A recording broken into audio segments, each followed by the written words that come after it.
Good afternoon and welcome to Canada's Product Profile Series. My name is Talina Van Essen and I am the Operations Manager here at IAB Canada. Today's product profile is navigating Canada and US privacy and consent with Sourcepoint.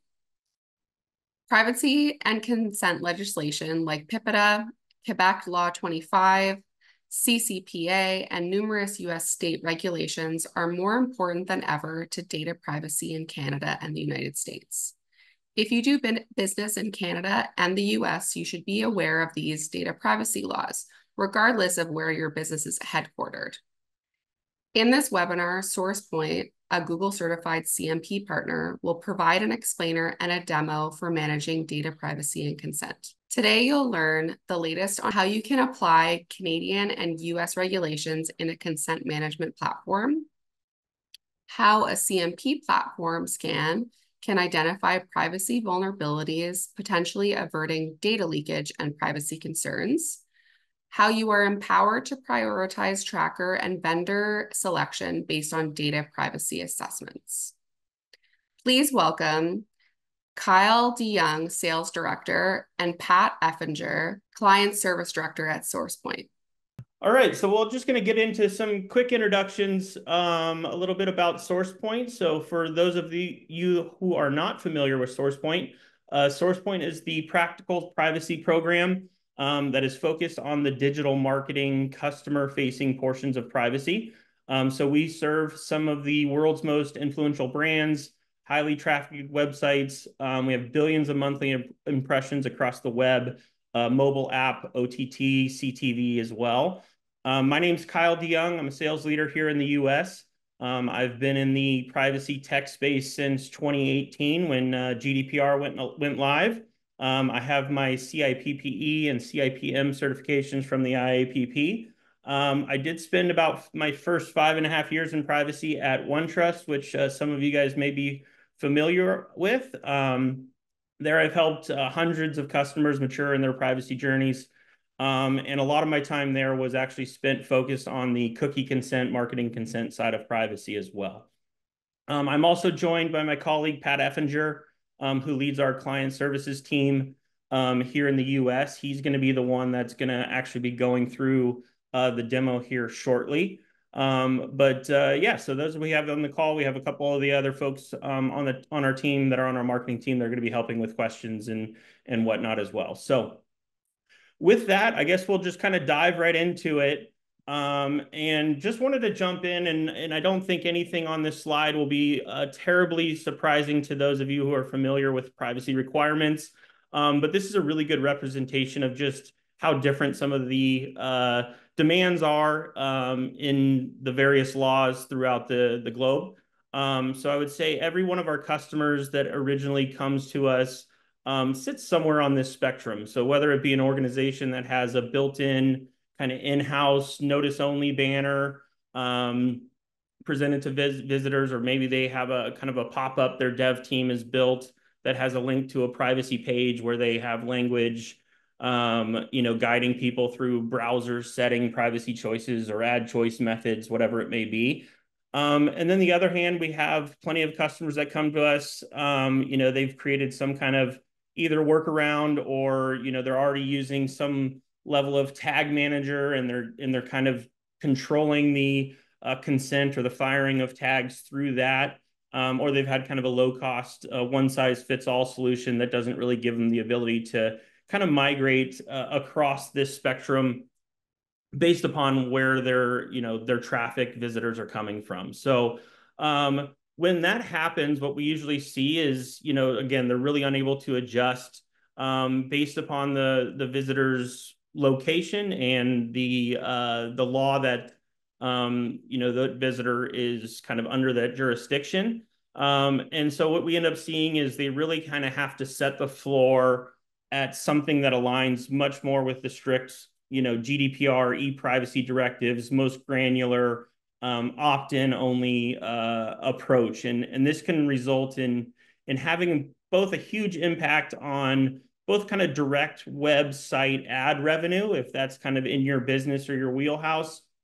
But we also see that it has a pretty significant impact on your marketing team's efforts to advertise effectively and understand what visitor behaviors and interests are when they get to your site. So we've really designed our tool to be extremely flexible in the approach you give to consumers. So that's both made in the kind of the consumer-facing end of that, but also on the back end where our tool is extremely flexible in how you're able to tie in with your current digital technology stack and adjust and make sure that you're covering all your bases when it comes to that. So kind of getting into the actual Canadian privacy laws.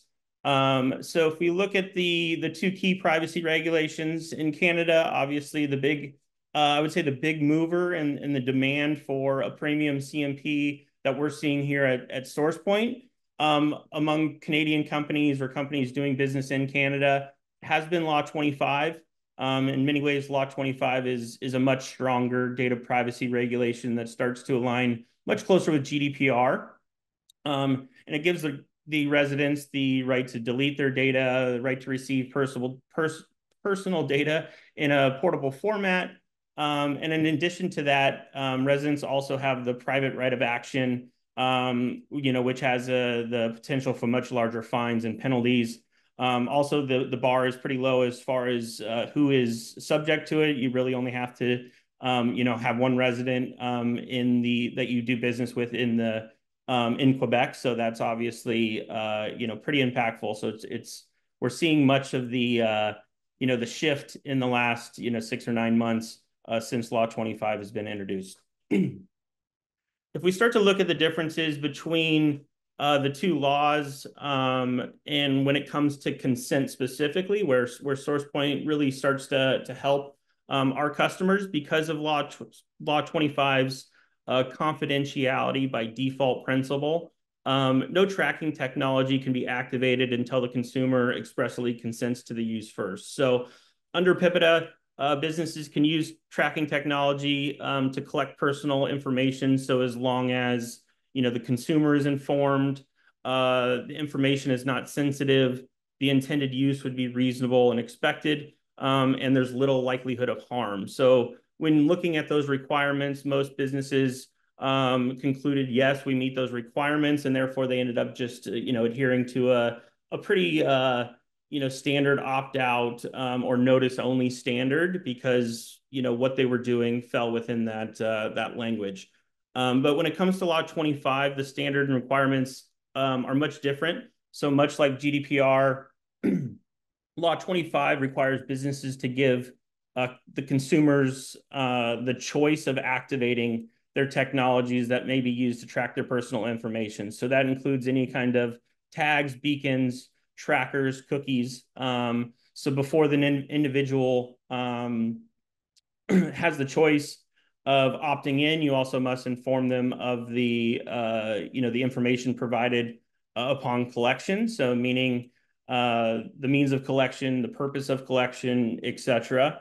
And then lastly, for those of you who are familiar with GDPR, but again, you'll be much more familiar with the opt-in approach to consent. So rather than those who have focused solely on CCPA or CPRA, whereas it's most important that you cannot automatically load cookies or deploy other tracking technologies unless the consumer indicates that you may do so. So that's kind of where we're seeing, again, a lot of the drive in the market. There is also some changes to, or proposed changes to the PIPEDA law.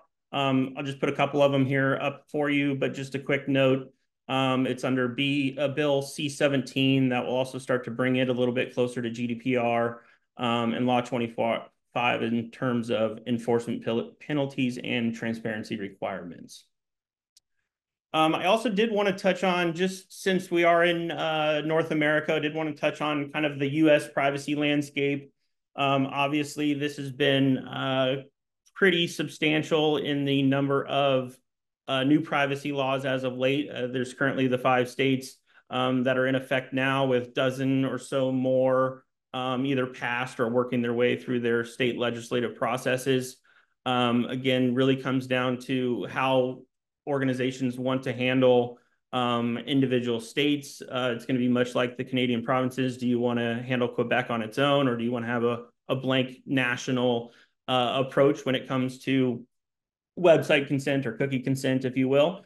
I would also like to note, like, there's a few states like Washington, where is the opt out of the using of personal sensitive information.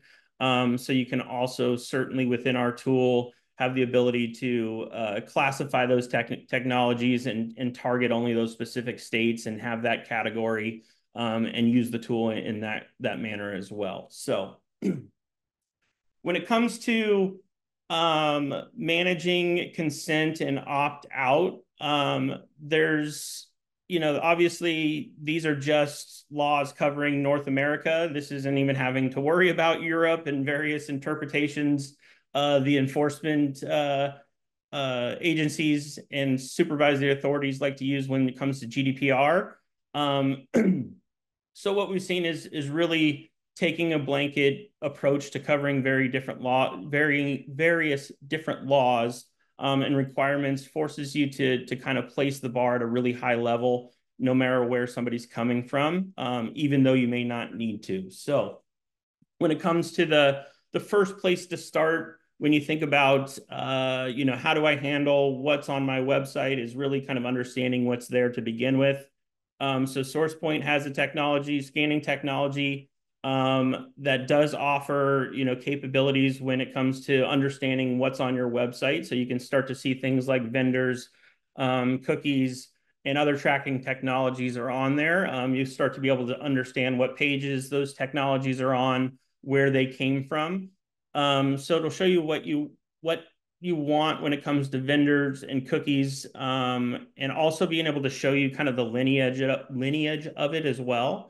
So for example, if a Facebook cookie, somebody may opt out of a Facebook cookie, and that cookie is actually responsible for deploying other technologies. So if it's categorized in a category that somebody opts out of or does not allow, it can have downstream effects that can actually start to again, impact marketing efforts or analytics efforts on your website to understand what's going on. So our scanner can also act as a visitor from any space and region you would like it to. So it can interact with the banner in any way. So it can accept or deny certain categories and whatever it may be. It can come from various spots throughout the world. So you can have that user experience that you guys have tailored.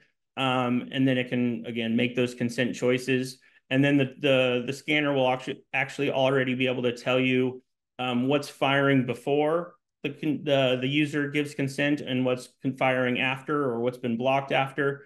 So just to give you an idea of where we usually lead folks to start with when it comes to understanding, we did just do a quick overview demo similar to this. I want to say it was last month. So if you are interested to see our scanner and how how it performs and what it can actually show you, let us know. We can send you over the recording, or also, I'm more than happy to set up some time to give you a one-on-one demo if you think it would be helpful as well. So, but getting into the actual CMP or cookie banner solution that we have, I don't want to take too much of Pat's thunder here when it comes to the demo, but I just wanted to give you a quick overview and just let you know that our tool does work across devices and platforms. So it's not just websites, but we have a really strong mobile app consent ability, as well as OTT and CTV devices. So just keep that in mind as Pat goes through the overview. The setup and the experience will very much be the same within the Sourcepoint portal, but just how you start to deploy the different the SDKs versus the JavaScript and all that kind of stuff. But set up within the Sourcepoint portal will be very much the same, and you would just deploy it on that particular format, if you will. So that's all I have as a quick overview. I just wanted to pause there and see if there's any questions anybody may have before I hand it over to Pat and quickly go through the demo in the next 10 to 15 minutes, and then we'll get wrapped up. So.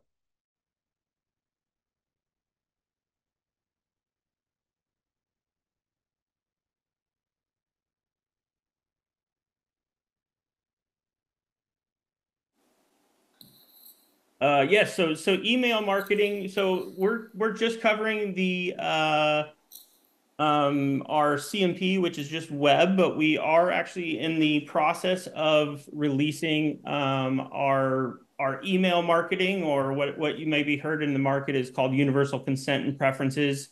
This is the reason we are focusing on it, and it is so important, is very much that businesses are starting to see with this opt-in regime, and obviously a pretty high bar to get some of the analytics and advertising cookies and stuff that marketing teams have historically relied upon. When those start to go away, the business is very much responsible for getting collecting, and getting closer to their customers, or collecting, zero-party data or first-party data themselves. So we won't be covering that product here, but we are releasing it shortly. So if you have interest, please let us know.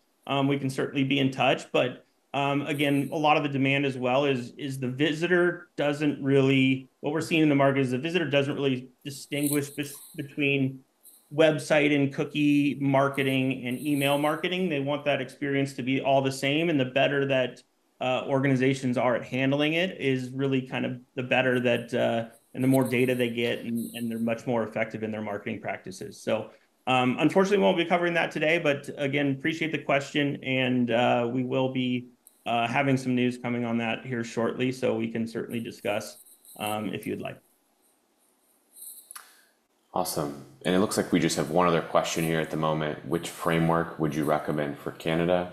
GDPR, or will there be another framework set up? So I can take that one before we dive into the actual demo itself. So very similar to other regions like GDPR, where the IAB, Tech Lab and IAB Europe have worked together to develop a framework for syndicating consent signals in a standard and structured way. The IAB has developed a framework for Canada. It's actually quite similar to the Transparency and Consent Framework 2.2 that we're using for GDPR. It's the Canadian TCF. And they've also developed a framework here for the US, which is called the Multi-State Privacy Framework, which is the successor to the US Privacy or CCPA compliance framework. So what we've seen so far is that many of our clients are actually opting to utilize their GDPR approach in Canada. Sourcepoint is a certified CMP for the Canadian TCF. But so far what we've seen is that just based on vendor participation in the European TCF, extending that same framework to Canada has been the route that most of our clients have taken if they are utilizing that framework in Europe. But I anticipate that as participation in the Canadian TCF picks up, that we'll start to see additional adoption of the framework for our clients as well. So with that, I will dive into the demo. And as Kyle mentioned, we do have a scanning technology that we call Diagnose. So I'll actually start there. I won't go too into the weeds on that, and we will get to the consent piece as well. But as Kyle mentioned, we like to start here because it is really helpful prior to setting up your consent management strategy that you understand what is actually happening on your site. Which third parties are integrated onto the site, firing pixels, dropping cookies, making network calls. And so that's where many of our clients who are using our CMP are also relying on our scanning technology to fully understand what's happening on their owned and operated properties. So we have multiple what we call metrics, but what we're looking at now is what we call our all cookies found metric. And that will essentially, as the name suggests, indicate all of the third parties that we see dropping cookies on your site and more specific details about those cookies. As Kyle mentioned, we have the ability to scan those websites from any region. So, Obviously, we have seen a lot of interest in scanning sites from California for CPRA, obviously in Europe from different regions, the UK, France, Germany for GDPR compliance and e-privacy compliance, but we're also seeing increased interest in scanning not only from Canada, but more specifically for Quebec for compliance against Law 25. So you have the option to filter based on the regions where we are scanning your site, and that will then return this table of information that shows you all the third parties, the number of distinct cookies we're picking up during that scanning process. We will flag those cookies if they're non-secure, large, or persistent, and we'll categorize those cookies for you based on what we know about that third party and the type of technology that they offer. Of course, you have the ability to, when you're pulling those results into your CMP, to recategorize those cookies and vendors against the type of technology and the purposes for which they could be processing a user's personal information. But we will start you off with a cookie category based on what we know about all the vendors that we see dropping cookies. One really interesting metric that I also like to call out is this vendors triggered prior to consent metric. So in regions like Europe and in Quebec, where explicit consent is required prior to processing processing personal information, it's really important to understand whether your website is actually honoring that requirement. And so in this metric, we're actually flagging vendors and third parties who we see firing in those regions prior to our scanner having interacted with the consent experience that's on the site.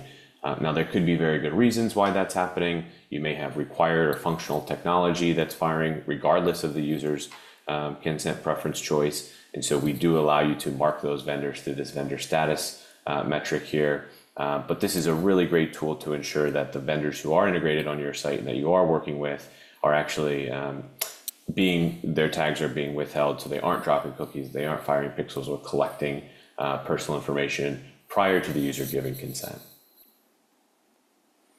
As Kyle mentioned, one of the other ways that we like to visualize the data that we pick up during the scan is the lineage of how all of those third parties made their way to the site.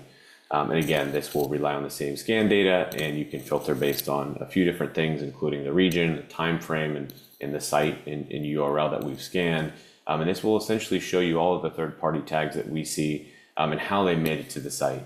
So layer one will always be your own website, your own owned and operated property, and then you will presumably have other third parties who are integrated through a tag manager or through a direct integration on the site that you will refer to the page. Depending on your business, particularly for those who are running ad-supported websites, those ad tech or martech third parties that you work directly with could potentially be bringing additional third parties that you may or may not be aware of to the page. And so this vendor trace dashboard does a really nice job of just laying out everything that's happening on the site.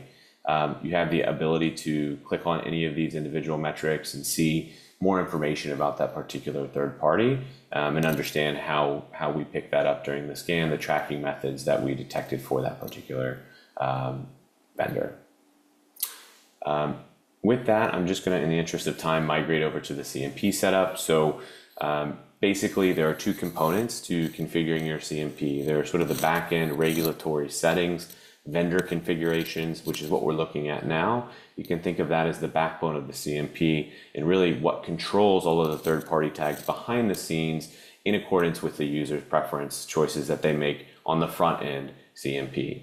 So this is where you would disclose all of the third parties, what type of cookies they're dropping, what purpose they might be processing personal data under.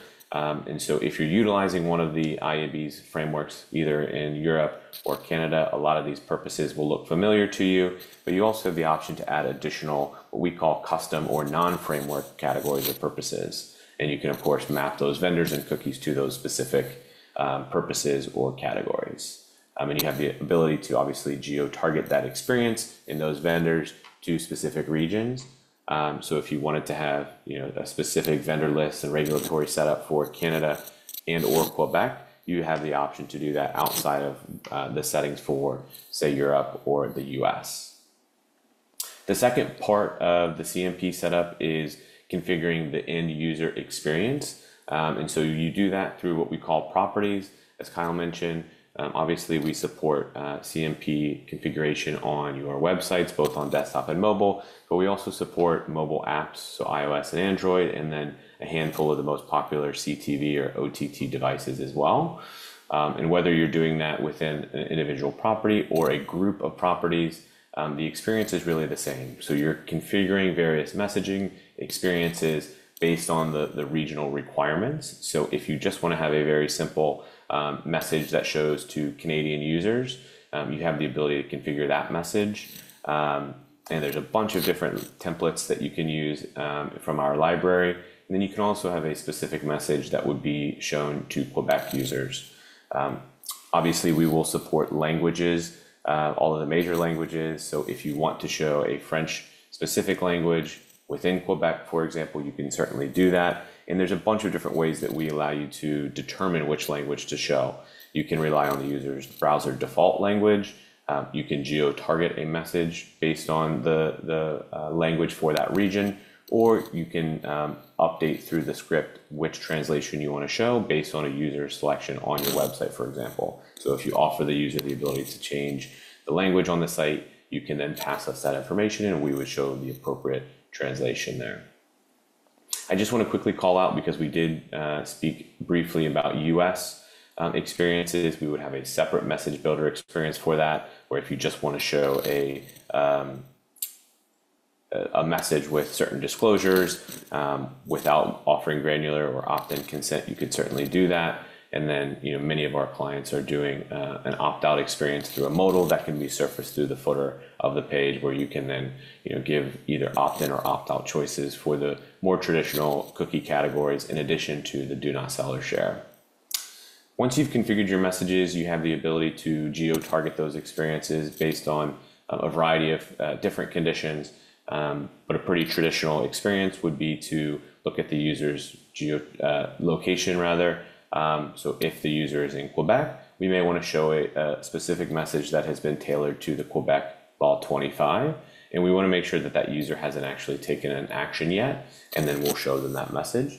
Whereas we could show a different message to the users that are in Canada but not in Quebec. So a bunch of different conditions you can use, and this really allows our clients to meet some of their more complex requirements when it comes to targeting messages to users in different regions and different regulatory regimes. And then you also notice here, I actually have two different scenarios, an A scenario and a B scenario, specific for Canadian compliance. And the reason I might have that is so that I can A/B test through what we call partition sets. So in this case, you can have half of your traffic or 50% of your traffic in Canada see that pop-up message, and you can have a different, the other 50% see a different experience. So you have the option to test which experience performs best when it comes to driving consent rates up. And that's available obviously outside of Canada, but many clients who are trying to optimize consent rates in those opt-in regimes would be utilizing the A/B testing to understand what works best for their user base. Finally, you would launch those experiences onto your website or app through what we call campaigns. And that's essentially just taking the messages, the targeting experience, and potentially the A/B testing and pushing that out to your site. And assuming our script or SDKs are installed, the users who meet the conditions would start to see those messages, and we would start to pass those consent signals to your third parties. So that about covers it. I know I didn't leave a ton of time for questions, but hopefully folks can stick around. And with that, I will stop sharing and pass it back to Greg in case there are any other questions.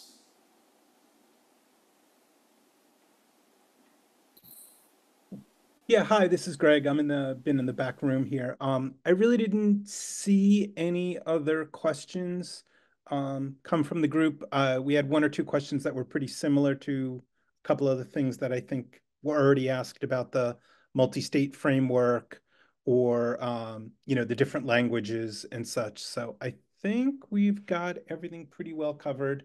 I did not see any other questions. Yeah, I did want to kind of, on my previous answer about the email marketing, and for those of you kind of not familiar with the difference in the technology it works, what Pat just showed and what kind of the traditional CMP or cookie consent is really focused on unknown users. So those are anybody that's coming to your website, but you don't know who they are. But in collecting their IP address through tracking technologies and all that stuff, it does qualify under the under the law. So that's really what the differentiator is. Kind of cookies and CMP tools will help with unknown users. A traditional kind of universal consent and preferences is direct known users. You have an email, you have an address, or you have a phone number. And what that tool will do is kind of really consolidate the consent records of that person. Also, it usually starts to help with the going away from the nuclear unsubscribe from all at the bottom of an email. If you send out an email marketing message or a text message, you can actually start to dive into granular preferences. So, maybe they're interested in one of your brands, but not the other, or it's a bank and they only want car loan information, but not home loan, whatever it is, you can start to get into that granular level. But that's the big difference there. I just wanted to point that out, is really known versus unknown users is the big key differentiator there. So cool. Yeah, so this is Greg again. I'm still in the background here. We actually did get some questions as soon as I said, oh, we didn't get any questions. So I'll ask this of both Kyle and Pat. One of the questions was, how are third parties blocked prior to consent? Yeah, so we can, Pat, I don't know if you want to take it or I can take it. There's a couple different ways to do it. We can integrate with a tag manager that you're using. So obviously we can tie in with the tag manager. We'll identify that cookie or tracking technology and block it through a tag manager. We can do it through APIs as well. There's also some JavaScript rewrite stuff that you can do to kind of wrap it and make sure that it doesn't fire. So there's a few different ways that we can actually do that. Again, very flexible on the back end to be able to actually block the cookies or the tracking technology before. And then once the user clicks, yes, I accept that category or I accept all, then we'll notify the tag manager to fire them or whatever it may be. So that would be how you're actually blocking and firing the cookies. There's various different ways, but it's super flexible. Not everybody has every pixel or cookie in a tag manager, so it's usually a mix of the two. Awesome. Thanks, Kyle. Let's do one more. I know we wanted to keep it brief.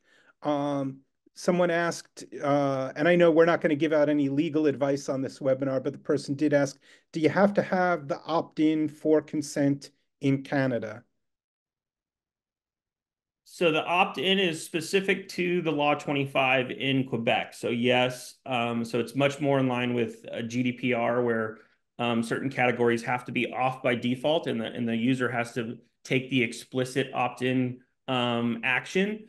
So in Quebec, yes, for PIPEDA, most of the time it was interpreted. I'm not a lawyer, but it was I'm from my experience with customers. Most of the time it was interpreted that it was very much an opt-out, so everything could be on by default, very much similar to CCPA and what we see here in the US.